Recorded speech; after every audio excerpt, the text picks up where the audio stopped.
एक बहेलिए को तोते में बड़ी ही दिलचस्पी थी। वह उन्हें पकाता, सिखाता और तोते के शौकीन लोगों को ऊंचे दामों में बेच देता था। एक बार एक बहुत ही सुंदर तोता उसके हाथ लगा।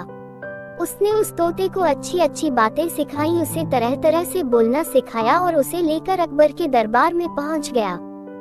दरबार में बहेलिए ने तोते से पूछा, बताओ ये किसका दरबार है? तोता बोला, ये जहांपनाह अकबर का दरबार है। सुनकर अकबर बड़े ही खुश हुए।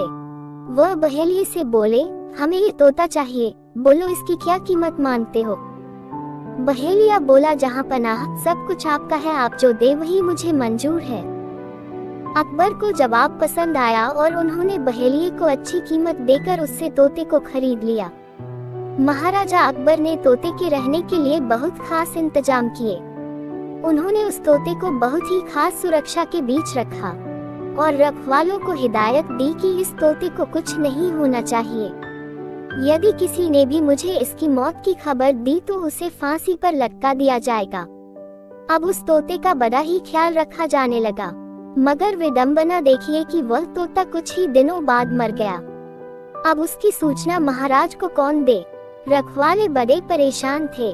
तभी उनमें से एक बोला कि बीरबल हमारी मदद कर सकता है, और यह कहकर उसने बीरबल को सारा वृतांत सुनाया तथा उससे मदद मांगी।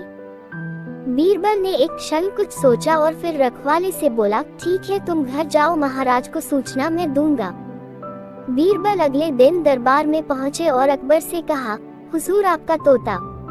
अकबर ने पूछा, हाँ क्या हुआ मेरे तोते को?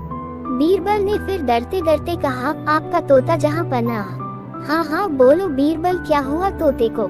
महाराज आपका तोता।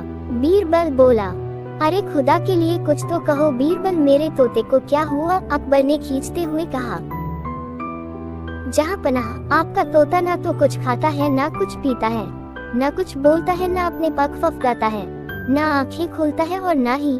राज ने गुस्से में कहा, अरे सीधा सीधा क्यों नहीं बोलते कि वो मर गया है?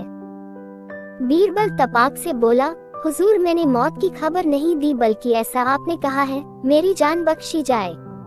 और महाराज निरुत्तर हो गए।